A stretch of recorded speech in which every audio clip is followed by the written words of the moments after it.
Nabadwip হস্পিটালত pressure আৰু heart ৰোগ বিষয়ক কৰ্মশালা।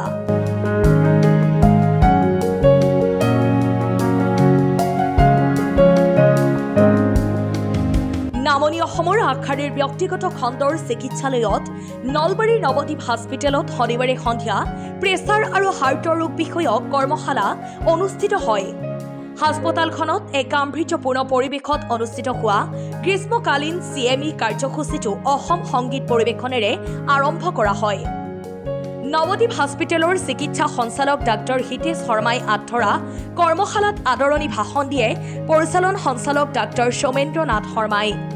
ইয়াৰ পিছতেই নৱদ্বীপ হস্পিটেলৰ লক্ষ্য আৰু উদ্দেশ্য সম্পৰ্কে অধ্যক্ষ গণেশ তামুলীয়ে ব্যাখ্যা কৰে।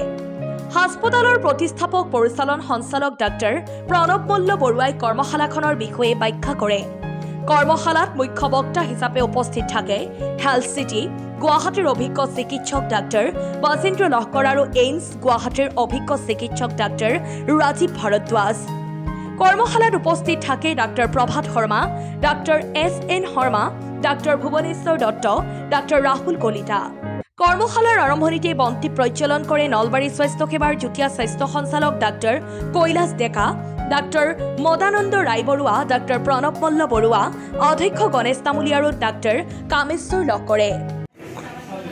আমি নৱদ্বীপ হস্পিটালে প্ৰায় এবছৰ অতিক্ৰম কৰিলোঁ আৰু এক বছৰত আমি প্ৰায় 10খনৰ ওপৰ আমি ছেমিনাৰ ইয়াত আমি কৰিছোঁ আৰু এই ছেমিনাৰত আমাৰ অসম তথা অসমৰ বাহিৰ ভাৰতৰ বহুত বিখ্যাত ডক্তৰ আহি ইয়াত অংশগ্ৰহণ কৰিছে আৰু আলোচনা হৈছে।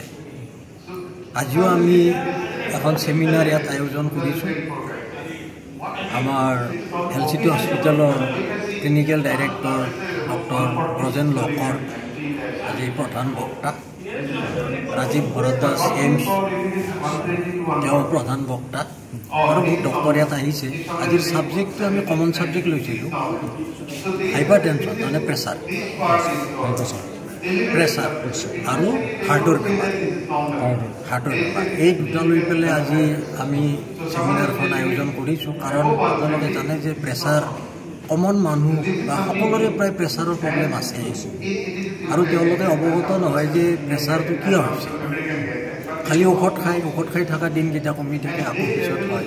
সেই উদ্দেশ্যে আমি প্ৰেছাৰটো যাতে আমি সজাগতা হিচাপে আমি ৰাইজৰ মাজত দিব পাৰোঁ, সেই উদ্দেশ্যে আমি আজি এই ছেমিনাৰখন আমি আয়োজন কৰিছোঁ। এই ছেমিনাৰখনৰ জৰিয়তে উপকৃত হ'ব বুলি আপুনি কেনেদৰে ভাবে?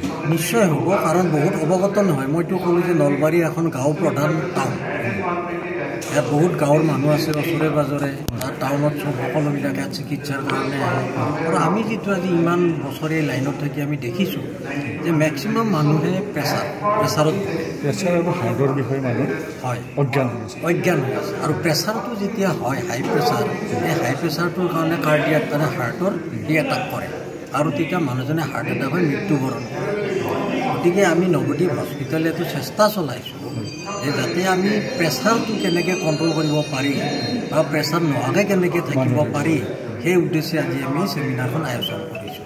পূৰ্বতে নৱদ্বীপ হস্পিটেল আৰু কি কৰ্মশালা? আমাৰ কেঞ্চাৰৰ ওপৰত হৈছে, এনেকুৱা ধৰণৰ বিভিন্ন যিবিলাক অসুখ আছে চবৰে ওপৰত হৈছে। আমি যোৱা মাহত আমাৰ মেডা চিটি দিল্লী তাৰ পৰা কেঞ্চাৰ বিশেষজ্ঞ আহিছিলে ডক্টৰ মেধি, অসমীয়া মানুহ, আমাৰ গৌৰৱৰ কথা।